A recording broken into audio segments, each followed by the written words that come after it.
Hi everybody, நல்லா இருக்கீங்களா? ரொம்ப நாள் ஆச்சு நண்பர்களே. ஒரே பிஸி தான். என்ன செய்யறது, நிறைய கிளாஸஸ் நம்ம எடுத்துகிட்டே இருக்கிறதுனால நேரம் கிடைக்கல உங்களை பார்க்கறதுக்கு. ரொம்ப சந்தோஷம் மறுமுறை பார்ப்பதிலே. I am super excited to see you all again. இன்னைக்கு ஒரு மிகவும் முக்கியமான ஒரு ட்ரிக் உங்களுக்கு சொல்லிக் கொடுக்க போறேன். இந்த ட்ரிக் நீங்க ஃபுல் அண்ட் ஃபுல் அந்த வீடியோ பார்த்தா தான் உங்களுக்கு புரியும். கடைசி வரைக்கும் வாட்ச் பண்ணுங்க. நான் இன்னைக்கு எடுத்திருக்கிற ஒரு கான்செப்ட் என்னன்னா, நிறைய பேருக்கு கேஷுவல் இன்டராக்ஷன், நிறைய பேருக்கு சேட் பண்ண தெரியல, அதே மாதிரி ஒரு டெக்ஸ்ட் பண்ண தெரியல, ஒரு இமெயில் அனுப்ப தெரியல, ரிப்போர்ட் எழுத தெரியல, இப்படி ஏகப்பட்ட கம்ப்ளைண்ட். ஸோ இதெல்லாம் நீங்க சரி பண்றதுக்கு நான் சொல்லித்தர ஒரு டெக்னிக் யூஸ் பண்ணுங்க.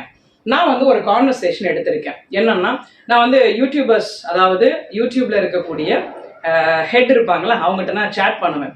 என்னன்னா, ஏதாவது ப்ராப்ளம் இருக்கு, ஏதாவது சந்தேகங்கள் இருக்கு, டவுட்ஸ் இருக்குன்னா யூஸ்வலா I just chat with them whenever I get time during my leisure time. So இந்த மாதிரி பண்ணும்போது நம்மளுடைய ஆங்கில வளமை அதிகமாகும். இப்போ உங்களுக்கு ஒருவேளை சேட் பண்ண தெரியாட்டியுமே you can try it, because அவங்களுடைய கான்வர்சேஷன்ஸ்ல இருந்து உங்களுக்கு நிறைய க்ளூஸ் கிடைக்கும். அதை தான் இன்னைக்கு நான் சொல்ல விரும்புறேன். நிறைய பேர் இதை செய்யறதே இல்லை. கஸ்டமர் கேரா இருந்தாலும் சரி, எந்த இடத்துல ஃபோன் பேசினாலும் you never talk in English language. நீங்க ஆங்கிலத்துல பேசுறது இல்லை, அதான் பிரச்சனை. அட்லீஸ்ட் சேட்டிங்லயாவது ப்ராக்டிஸ் பண்ணுங்க. உங்களுக்கு ரிசல்ட் அமேசிங்கா இருக்கும். உங்களுக்கு நான் எடுத்த ஒரு கான்வர்சேஷன்ல இருந்து உங்களுக்கு புரிய வைக்கிறேன். அதை நீங்க ஃபுல்லா பாருங்க, சரிங்களா? அதுக்கு முன்னாடி நம்ம சேனலை சப்ஸ்கிரைப் பண்ணிக்கங்க, லைக் பண்ணுங்க அண்ட் ஷேர் பண்ணுங்க. Hi there, thanks for reaching out to us. இப்போ நீங்க ஒருத்தவங்களுக்கு மெசேஜ் பண்றீங்கன்னா அவங்க உடனே உங்களுக்கு அனுப்பக்கூடிய ஒரு வெல்கமிங் ஒரு மெசேஜ் மாதிரி தான். நீங்க அங்க இருக்கிறீங்கல்ல, அதனால ஹாய் தேர் அப்படின்னு சொல்றாங்க. ஏன்னா உங்க பேர் தெரியாது, அதனால தேர் அப்படின்னு சொல்றாங்க. Thanks for reaching out to as. நீங்க எங்களை நீங்க அடைந்ததுக்கு ரொம்ப நன்றிங்க. உங்களுடைய தகவல்கள் என்னன்றதை தெரிஞ்சுக்கிறதுக்கு அவங்க எப்படி கேட்குறாங்க பாருங்க. மே ஐ நோ ஹூ ஐ ஆம் சேட்டிங் வித் டுடே. நான் யாரோட சேட் பண்ணிட்டு இருக்கேன்றதை நான் தெரிஞ்சுக்கலாமா அப்படின்னு கேட்கும் போதுதான் மே ஐ நோன்னு சொல்றாங்க. இந்த இடத்துல மோஸ்ட் ப்ராபப்ளி நம்ம ஐ ஆம் தான் சொல்லணும். ஆம் ஐ அந்த இடத்துல இன்னொரு கொஸ்டின் நீங்க போட்டுறாதீங்க, அது தப்பு.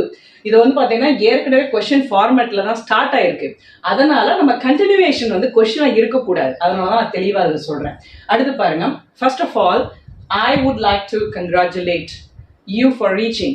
ஆக்சுவலா நான் என்ன பண்ணிட்டேன்னா, கிரியேட்டர் அந்த அவார்டு வின் பண்ண மாதிரி நான் தெரியாம அதை கிளிக் பண்ணிட்டேன். அவங்க எனக்கு தப்பா புரிஞ்சுக்கிட்டு first of all I would like to congratulate you for reaching அப்படின்னு சொன்னாங்க. அதாவது நீங்க மைல் ஸ்டோன் ரீச் பண்ணிட்டீங்க, 1 lakh சப்ஸ்கிரைபர்ஸ் ரீச் பண்ணிட்டீங்க அப்படின்றத சொன்னாங்க. ஆனா ஆக்சுவலா நான் ரீச் ஆகல. 46,000 தான் நம்ம சப்ஸ்கிரைபர்ஸ். இப்ப இதுல அவங்க சொன்ன விஷயம் என்னன்னா, முதல்ல நான் உங்களை வாழ்த்துறேன் அப்படின்னு சொல்லும் போது நம்ம என்ன யூஸ் பண்றாங்க அவங்க. சோ இந்த இடத்துல பாத்தீங்கன்னா ஆக்சிலரி வெர்ப் யூஸ் பண்றாங்க. I would like to congratulate you for reaching. இந்த இடத்துல gerund யூஸ் பண்ணிருக்காங்க. ஃபாருக்கு அடுத்து gerund யூஸ் பண்ணிருக்காங்க. அதனால நோட்டீஸ் பண்ணுங்க. இந்த மாதிரி தான் சென்டென்ஸ் மேக் பண்ணணும். நம்ம ஒரு சாட்டிங் எடுத்துட்டு அது பிராக்டிஸ் பண்ணணும். அதுல இருந்து நீங்க நிறைய ஐடியாஸ் கேதர் பண்ணுங்க. அடுத்து பாருங்க. I'm so sorry. நான் சொல்றேன், I haven't reached the milestone as you have expected. நீங்க எதிர்பார்த்தபடி நான் ரீச் எல்லாம் பண்ணலைங்க, ரொம்ப மன்னிச்சுக்கங்க அப்படின்னு நான் சொல்றேன். அடுத்து பாருங்க. I see. Thanks for clarifying that. அவங்க என்ன சொல்றாங்க, ஓ அப்படியா, சரி சரி சரி, எனக்கு நீங்க இதை சொன்னதுக்கு ரொம்ப ரொம்ப நன்றி. இதை நீங்க அதாவது கிளாரிஃபைங் அப்படின்றது எனக்கு புரிய வச்சதுக்கு, எனக்கு தெளிவுபடுத்தினதுக்கு ரொம்ப நன்றிங்கன்னு சொல்றாங்க. இந்த இடத்துலயுமே ஜெரண்ட் தான் யூஸ் பண்றாங்க, நோட் பண்ணிக்கங்க. அடுத்து பாருங்க. I will be happy to check this for you. அதாவது I will be happy to check this for you. நான் ஒரு விஷயம் சொல்லியிருக்கேன், எனக்கு செக் பண்ணி சொல்லுங்க, இதுல கொஞ்சம் ப்ராப்ளமா இருக்கு. அவங்க என்ன சொல்றாங்க, நான் ரொம்ப சந்தோஷப்படுவேங்க உங்களுக்கு செக் பண்றது அப்படின்னு நம்ம சொல்லும் போது இந்த இடத்துல அவங்க இன்ஃபினிட்டி யூஸ் பண்ணியிருக்காங்க. டு செக் நான் 2 தடவை எழுதிருக்கேன், sorry. So I will be happy to check, மறந்துடாதீங்க. அடுத்து பாருங்க. I will be back as soon as I have more information for you. அந்த மாதிரி ஏதாவது போட்டுக்கலாம். இந்த இடத்துல பாருங்க. I will be back as soon as I have more information. அதாவது கண்டிப்பா நான் போனேன்னா கண்டிப்பா தகவலோட தான் வருவேன். அதனால அவங்க அந்த நம்பிக்கையில சொல்றாங்க. சோ நான் சீக்கிரம் வரேன்னா ஃபியூச்சர்ல I will be back as soon as அப்படின்றது ஒரு கன்ஜங்ஷன். அதை நாங்க பயன்படுத்துறாங்க. ஏன்னு கேட்டா நிறைய இன்ஃபர்மேஷன் உங்களுக்கு கொண்டு வருவேன், நிறைய தகவல்கள் உங்களுக்கு கொண்டு வருவேன் அப்படின்னு சொல்லும் போது இந்த இடத்துல கன்ஜங்ஷன் யூஸ் பண்றாங்க, நோட் பண்ணிக்கங்க. இதுக்கு அடுத்து பாருங்க. ஐ would like to know about. நான் ஏதோ ஒன்று சொல்றேன், எனக்கு இது இன்னும் மேற்படி எனக்கு இன்னும் விஷயங்கள் தேவைப்படுது அப்படின்னு சொல்லும் போது ஐ would like to know about, இல்லைன்னா மோர் அபவுட்னா அதை பத்தி நான் அதிகமா தெரிஞ்சுக்க விரும்புறேன் அப்படின்னு நம்ம சொல்லும் போது பயன்படுத்திக்கலாம். மோர்ன்றது இங்க ஆட் பண்ணிக்கங்க. அடுத்து அவங்க என்ன சொல்றாங்க, தட்ஸ் a great question. ரொம்ப அருமையான ஒரு கேள்வி. இந்த கேள்வியை கேட்டதுனால உங்களுக்கு நான் பதில் திருப்பி அதே மாதிரி அவங்க I will be back ன்னு சொல்லுவாங்க. பாருங்க. அடுத்து பாருங்க. அதுக்கு அடுத்து என்ன எழுதியிருக்கேன் பாருங்க. So may I put you on hold. இந்த இடத்துல அவங்க என்ன சொல்றாங்கன்னா, நான் கொஞ்ச நேரம் வந்து உங்களை காத்திருக்க வச்சுட்டு நான் போயிட்டு அதை ஹோல்டுலேயே வச்சுக்கிறேன், சேட்டிங் வந்து ஹோல்டில் வச்சிடுறேன், கட் பண்ணல, கேன்சல் பண்ணல. அதனால அவங்க என்ன சொல்றாங்கன்னா, புட் யூ ஆன் ஹோல்டு அப்படின்னு சொல்றாங்க. இது வந்து மேக்ஸிமம் பார்த்தீங்கன்னா நீங்க ஃபோன் கான்வர்சேஷன்ஸ்ல நிறைய பேர் சொல்லுவாங்க. So put you on hold அப்படின்றத சொல்லுவாங்க.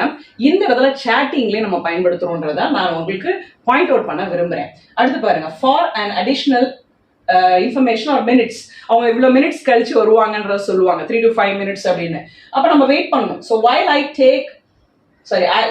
I look into this for you, while I look into this for you, look into this for you அப்படின்னா, அதாவது நான் போய் பார்வையிட்டுட்டு வர்றேன், அந்த அவங்களுடைய கம்ப்யூட்டர்ல வந்து பார்வையிட்டுட்டு வர்றேன், கோ த்ரூ பண்ணிட்டு வர்றேன், என்ன நிகழ்ந்திருக்கு, என்ன நடந்ததுன்றத அவங்க பார்வையிட்டுட்டு வர்றேன்றதுனா while I look into this for you அப்படின்னா, நீங்க கொஞ்ச நேரம் காத்துருங்க, கொஞ்சம் எக்ஸ்ட்ரா ஒரு மினிட்ஸ் வந்து காத்துருங்க, நான் போய் பார்த்துட்டு வந்துடுறேன் அப்படின்னு சொல்றேன்.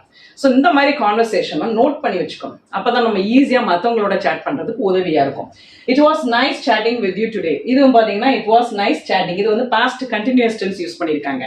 அதுல வந்து அட்ஜெக்டிவ் நைஸ்ன்றது யூஸ் பண்ணியிருக்காங்க. இந்த மாதிரி நீங்க ஒவ்வொரு விஷயத்தையுமே குறிச்சு வச்சு படிக்கிறீங்க அப்படின்னா, நீங்க நல்லா படிக்கிறீங்க, நல்லா இங்கிலீஷ்ல வந்து உங்களுக்கு ஆர்வம் இருக்கு, உங்களுக்கு வந்து ஆர்வத்தின் மேல ஆர்வம் இருக்குன்னு கூட சொல்லலாம். ஸோ அதை தான் நீங்க செய்ய மாட்டீங்க, நிறைய விஷயங்களை நம்ம மறந்துடுறோம். ஸோ இதை நீங்க செஞ்சு பாருங்க. இந்த ஒரு ப்ராக்டிஸ் வந்து நான் கிட்டத்தட்ட ரொம்ப வருஷமா செஞ்சுட்டு இருக்கேன். ஆனா இப்பதான் யூடியூபர்ஸ் வந்து அவங்க ஹெட்டோட நம்ம பேசக்கூடிய ஒரு ஆப்ஷன் கொடுத்துருக்காங்க. But before that I usually communicate with some customer care people, அந்த மாதிரி அவங்களோட நம்ம என்ன செய்யலாம். ஆனால் இந்த டெக்ஸ்டிங் பண்றது அப்படின்றது உங்களுக்கு இந்த ஆப்ஷன் மட்டும் தான் இருக்கு. பட் எனி அதர் ஆப்ஷன்ஸ் இருந்துச்சுன்னா you can also comment below, எனக்கு நீங்க காமெண்ட் செக்ஷன்ல கொடுங்க, இந்த மாதிரி ஆப்ஷன் இருக்கு, இதுலயும் நீங்க ட்ரை பண்ணுங்க, சேட் பண்ணுங்க, நீங்க ப்ராக்டிஸ் பண்ணுங்கன்னு சொல்லுங்க. ஸோ இந்த வீடியோ உங்களுக்கு ரொம்ப பிடிச்சிருக்கும். இந்த டெக்னிக் ரொம்ப ரொம்ப யூஸ்ஃபுல்லான ஒரு டெக்னிக். இதை நீங்க வந்து ரிஃபிங் அப்படின்ற ஒரு டெக்னிக் நான் வந்து முன்னாடியே சொல்லியிருந்தேன். ஒரு விஷயத்தை திருப்பி திருப்பி செய்யும்போது மட்டும்தான் உங்களால் அதுல வந்து பயிற்சி பெற முடியும். And also you can become more experienced. நீங்க அதுல வந்து அனுபவமிக்கம் ஒரு நபராக மாற முடியும். அதனால ஆங்கிலத்துல சீக்கிரமா பேசணும் அப்படின்னா you have to follow all these things. Okay, so இந்த இன்ஃபர்மேஷன் உங்களுக்கு யூஸ்ஃபுல்லா இருந்துச்சு அப்படின்னா இந்த வீடியோ லைக் பண்ணுங்க, ஷேர் பண்ணுங்க, சப்ஸ்கிரைப் பண்ணுங்க. பாய். நெக்ஸ்ட் வீடியோல பார்க்குறேன். நெக்ஸ்ட் புது ட்ரிக்கோட உங்களை சந்திக்கிறேன்.